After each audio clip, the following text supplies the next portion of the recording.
Hello，歡迎大家翻到嚟金石不設防，我係你哋嘅主持菲菲。今日我哋咧好開心邀請香港世一田黃嘅收藏家余建信先生嚟到我哋嘅現場啦。咁包括余太都喺身邊陪伴住啦，再加上咧我哋卓印堂嘅梁卓冠先生 Raymond 都係繼續同我哋一齊傾下偈嘅。好開心，好歡迎你今日嚟到我哋嘅節目啦！我相信咧，大家都好想了解，究竟身為世一嘅田黃嘅收藏家，當年咧全世界嘅拍賣會成交最貴嘅田黃係你所提交嘅喎。至今呢個紀錄咧仍然係未打破。究竟咧你係咩時候咧係開始同田黃結緣嘅咧？首先多謝阿威文同阿菲菲嘅邀請先啦。如果講起田黃嘅結緣咧，要回顧翻我40幾年前去學篆刻嗰陣時，由嗰陣時我就開始接觸印章石。我就記得喺1984年，我就自己創辦咗琳琅閣。我就第一次就去福州，就拜訪當時嘅雕刻師傅。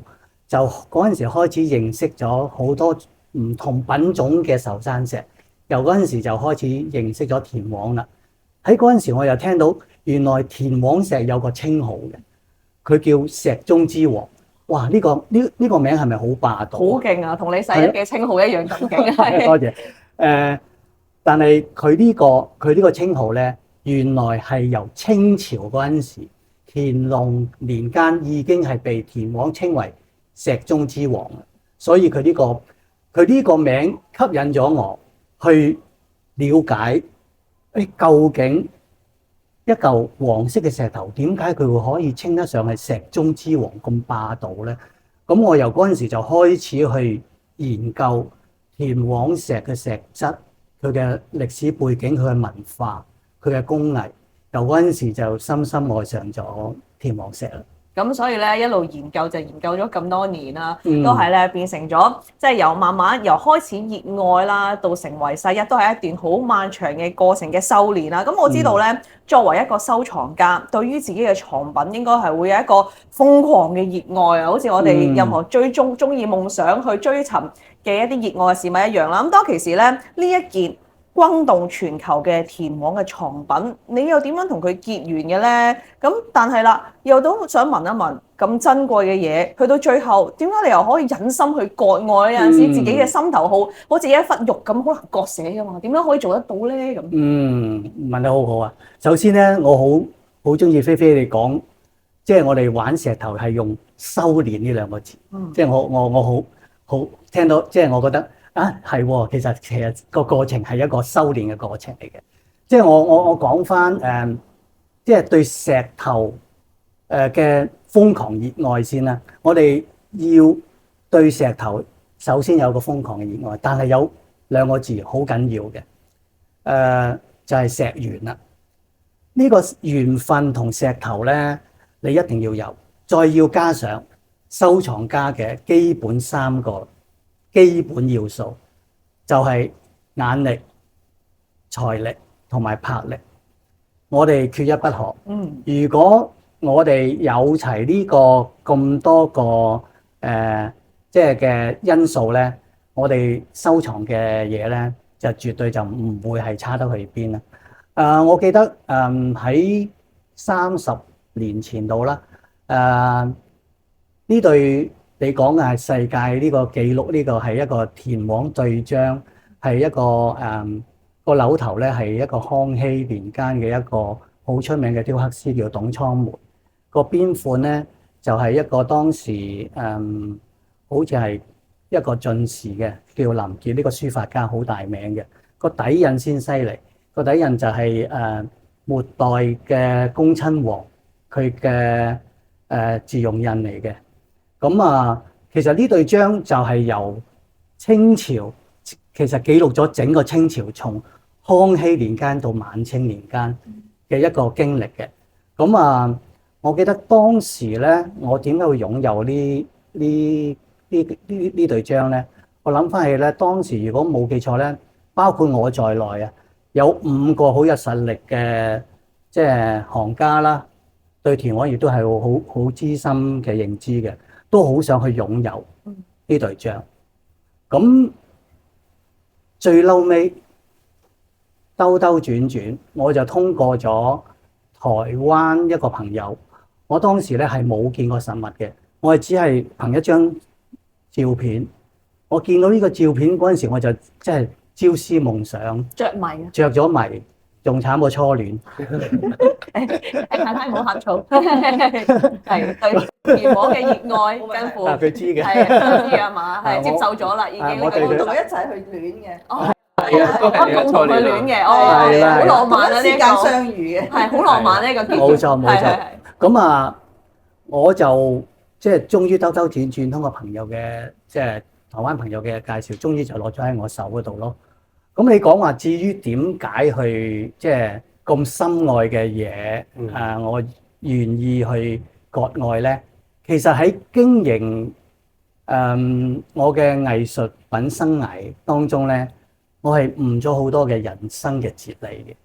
我覺得世界萬物咧，尤其是係文物藝術品咧，佢係屬於呢個世界，佢係屬於永恆嘅。我哋人只不過喺呢個世界上短短幾十年，係呢個世界上任何一件物件啊，係永遠唔會係屬於你。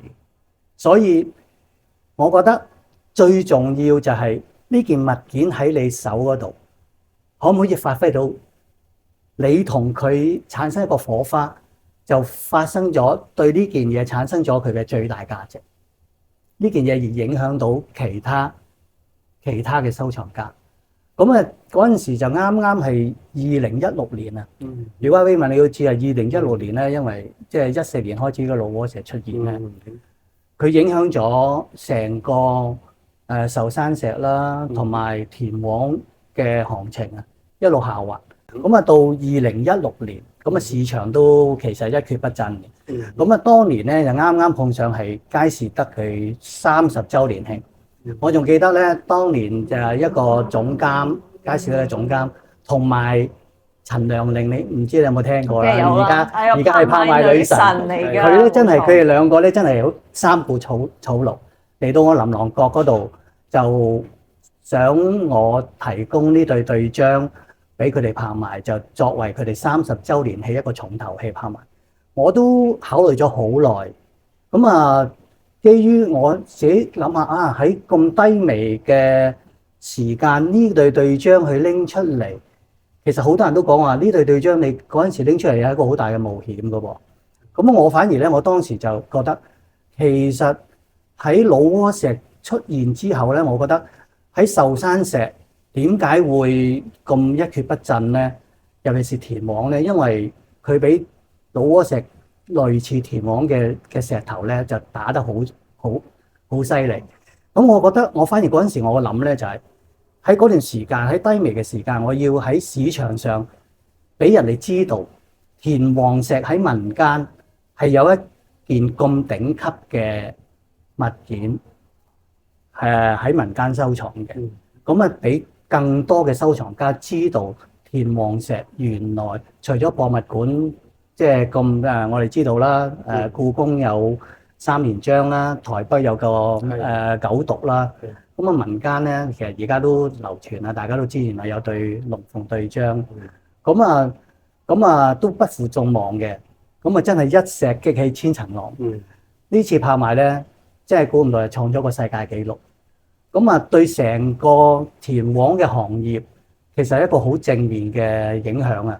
當時咧影響咗好多嘅收藏家咧，佢對田黃嘅即係可能唔係好了解，但係佢好想接觸田黃咧，又去了解呢對章嗰陣時咧，佢就開始投入去重新就列入田黃係佢嘅收藏即係項目。都想問一問咧，當其時即係陳良玲小姐啦，同埋即係佢哋嘅人過嚟啦，你嗰邊去問嗰個龍鳳嘅對章嘅時候咧，佢嗰陣時講嘅説法，佢就係話，除咗係佢哋30週年啦之外，會有啲乜嘢係會打動到你？因為你喺個低迷嘅時候，你願意去諗去拎出嚟，因為有機會個價值係或者冇人bid啊，或者bid得好低噶嘛。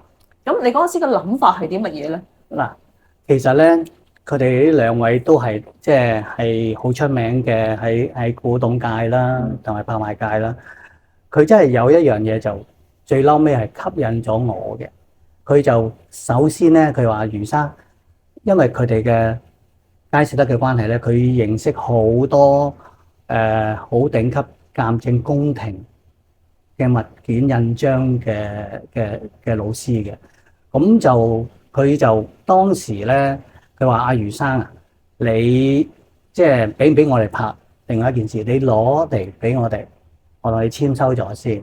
我就喺呢個對章咧，我試下就幫你揾資料。咁咧，佢就通過一個好出名嘅老師叫羅瑞祖啊，佢後尾都有幫我呢對章寫咗一篇文章嘅，拍賣嗰陣時，佢就喺旅順博物館揾到一個好重要嘅註錄。咁我覺得佢哋真係做事真係好認真。咁亦都幫我揾咗一個，其實都揾咗好多嘅唔同嘅註錄出嚟，就關於我對章嘅。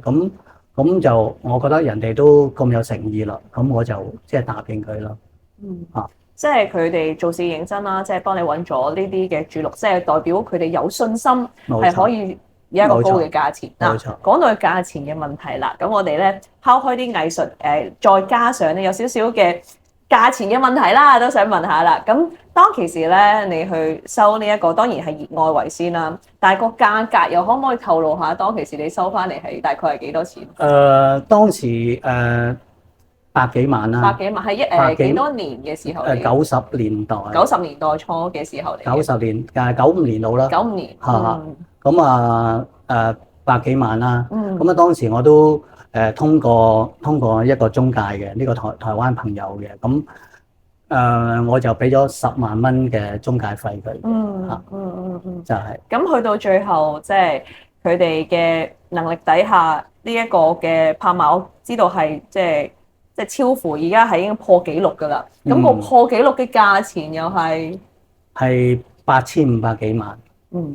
所以由100幾萬去到8000幾萬，咁除咗你嘅眼光係獨到之外啦，即係你同佢有結緣啦，咁佢亦都即係帶嚟咗一個即係不菲嘅價值，即係證明其實呢一件嘅寶物係真係係一個好好嘅一個存在，而你哋又同佢有一個好好嘅緣分去收藏，咁所以咧。